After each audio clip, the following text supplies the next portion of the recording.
আসসালামু আলাইকুম রহমতুল্লাহ। এই হচ্ছে আমাদের শামীম ভাই। আহ, শামীম ভাই হচ্ছে এটা হচ্ছে টেকনোমার্টের বাংলাদেশিদের মিলন মেলা আর কি। আজকে মূলত কাজের দিন। কাজের দিনে সাধারণত বিদেশিরা খুব কম আসে। আহ, বিশেষ করে ছুটির দিনগুলোতে মার্কেট খুব জমজমাট থাকে নাকি শামীম ভাই? ছুটির দিনে শুক্র শনি রবি শামীম ভাই এই মার্কেটে কতদিন ব্যবসা বাণিজ্য কিভাবে আমি করে? আছি আলহামদুলিল্লাহ এই মার্কেটে আপনার 2015 সাল থেকে প্রায় 11 বছর উপরে আলহামদুলিল্লাহ এক জায়গায় আছে। আর শনি রবিবার হচ্ছে এখানে বাংলাদেশিদের মেলা হয়, সব বাংলাদেশিরা আসে, সবাই আসে, কেউ দেখা করতে, কেউ মোবাইল নিতে, কেউ অনেক ইনফরমেশনের জন্য। যতটুকু সহযোগিতা পারি করি। আর আসবেন ইনশাল্লাহ সবাই। এই মার্কেটটা আমাদের মানে একটা আড্ডার জায়গা। আর নামাজ পড়া তো কোরিয়াতে ওইভাবে সচরাচর জায়গা নাই। আমরা কোথাও যাওয়ার সময় মাঝখানে পড়লে দেখা গেল যে এখান থেকে উঠে যায় যে নামাজটা এখানে পড়ে যায়। এই ব্যবস্থা এখানে আছে। আর শামীম ভাই হচ্ছে সজ্জন মানুষ, খুব অতিথি পরায়ণ। এখানে আসলে চা কফি খাবার সব মিলিয়ে একটা মানে পরিবারের মতো আর কি আমাদের। তো দেশের বাড়ি তো ভাই, সবাই সবাই আসলে এখানে তো আত্মীয় স্বজন নাই। এখানে আমরা ভাই বেড়াতার বন্ধু বান্ধব হয়েছে, ফ্যামিলির মতো চলি সেটাই সবাই। সেটাই। আর কোরিয়াতে বাংলাদেশিরা আসলে সবাই একজন আরেকজনের সহযোগিতা করে। আমাদের মাহবুব ভাই তো অনেক ইসলামিক মুসলিম কমিউনিটির সাথে সংযুক্ত, প্লাস বিভিন্ন লোকজনের সুবিধার জন্য কিভাবে কি ইনফরমেশনের জন্য সহযোগিতা করে। তো আসলে আমাদের এটাই ভ্রাতৃত্ববোধ আর কি। তো সবাই একজন আরেকজনের পাশে দাঁড়ানো, এটাই তো আসলে ইসলামেরও শিক্ষা। আর আমরা বাংলাদেশি হিসেবে এখানে কোরিয়াতে অনেক মিলেমিশে আছি, এই জন্য আসলে সবার প্রতি কৃতজ্ঞ। সবাই মানে একজন পরোপকারী। অন্যান্য দেশে আমি গেছি, কিন্তু অন্যান্য দেশে আছে কমিউনিটির সাথে সংযুক্ত আছে, সহযোগিতা করে, কিন্তু কোরিয়াতে এটার তুলনামূলক বেশি। এর জন্য সবকিছুর জন্য আসলে আলহামদুলিল্লাহ। তো ঠিক আছে, শামীম ভাই আজকে মাল কেনার জন্য বাইরে যাবে। আমিও মার্কেটটা একটু ঘুরে তারপরে বিদায় হব। কোরিয়ার এই মার্কেটগুলোতে আরেকটা জিনিস যেটা হয় যে আহ, পুরা মার্কেটে যে দোকানগুলো, এখানে কিন্তু আলাদা আলাদা দোকান নেই আমাদের দেশের মতো।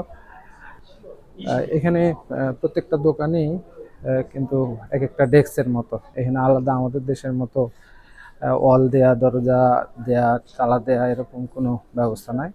এখানে প্রত্যেকটা আলাদা আলাদা ডেস্ক, এবং এখানে মালামাল সব সারাদিন বেচা বিক্রি হয়। রাতের বেলায় দেখা গেলো ড্রয়ারে বা ছোট ছোট যে ক্যাবিনেট আছে সেগুলোতে মাল রেখে তারপরে সবাই চলে যায়।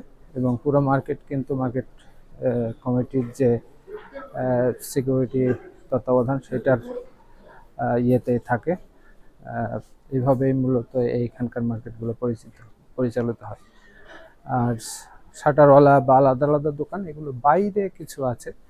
তাছাড়া ম্যাক্সিমাম দোকানই এই মার্কেটের ভিতরে, বিশেষ করে ফেকুয়াজাম যেগুলো, সেগুলো হচ্ছে এরকম আলাদা আলাদা ডেস্কের মতো।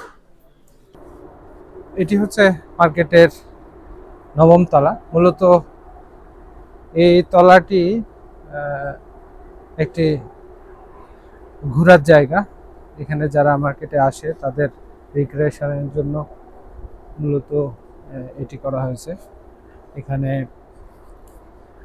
এখান থেকে শহরটি সুন্দর দেখা যায়। ওইতে দেখি এখানে বসার মতো অনেক সুন্দর করে সাজিয়ে রাখা হয়েছে।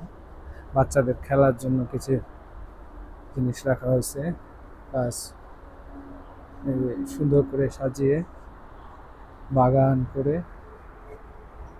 এবং রাতে জায়গাটিতে যেটি হয় যে রাতে আলো জ্বলে বিভিন্ন দিক থেকে, এটিও একটি আলাদা সৌন্দর্য থাকে আর কি।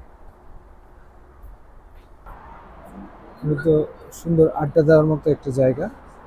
এখান থেকে যে লোতে টাওয়ার, এটিও খুব সুন্দরভাবে দেখা যায় নিচ দিয়ে।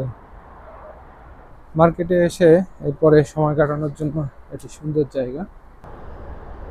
এটি হচ্ছে কোরিয়ার সেই বিখ্যাত হানগাং।